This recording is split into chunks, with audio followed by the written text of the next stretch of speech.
So when you start the engine, air comes through this passage here. It comes in behind the headlight or down in the fender well and comes up through the air cleaner, down through the air, up through here, and through my mass airflow sensor. This is my mass airflow sensor. This is where the wires hook up to it. There's 3 wires coming in. And as the air rushes past there, the engine is measuring the amount of air flow, mass air flow, coming through the bellows till we get to the throttle body. When we get to this throttle body, there's a few things you need to notice. You can see some cables coming in here from around here, and they come around, and when you step on the gas pedal, this turns and allows the throttle to open and close. When the throttle opens and closes, there's a shaft that goes right through the throttle body all the way to the other side. This is the throttle position sensor. It's got a couple wires, 3 wires going to it right there. They all join into this harness. So it's almost always exactly opposite, on the opposite side of the throttle body from the throttle cables. Because we know that the throttle is straight off from here and goes right through, it's a gate that allows more or less air in. And that's how you control the engine speed. So when your foot is off the gas pedal, that gate is totally closed, and yet the engine is still running.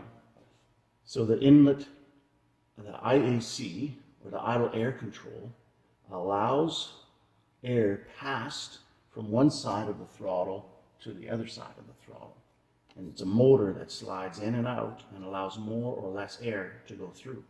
When it allows more, then the engine speed goes up. So when you have something kick in, or you start to use power steering, but your foot's not on the gas, and the engine requires more RPM, then the idle air control will adjust.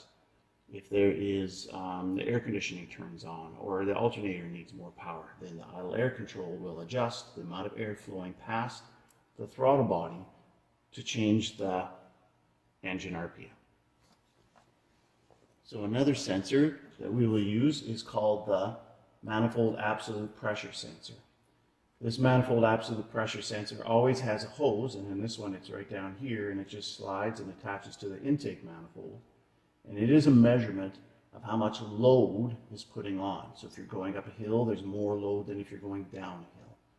If you're carrying more weight, there's more load than if your car was empty and there is no weight in it. Here's another example of a fuel injection system. This is your air cleaner on this side, and air rushes past, and as it goes into the throttle body, which sits right here, and we know that because we can see where the throttle cables attach, and the throttle shaft goes right through over to the other side. This over here is where your throttle position sensor is. This is your MAP sensor, your manifold absolute pressure sensor, and it's sensing as the air rushes past what the load is on the vehicle at that time. And way over here, the passages run over to where the throttle is. This is the idle air control. And the idle air control is a motor that moves back and forth, and as it moves back and forth, it controls the amount of air rushing past, bypassing the throttle valve in order to maintain your idle speed. So one of the actuators that we have here, there's a fuel rail that runs all the way along the back here, and fuel is supplied.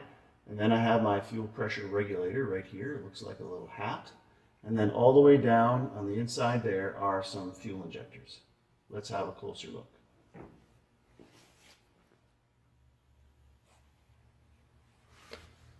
So once again, you can see some parts here just to familiarize yourself with where you are on the engine. This is my throttle. This is my manifold absolute pressure sensor. This is my idle air control. Behind here is my throttle position sensor. And here are my injectors. There's 1, 2, 3, and 4.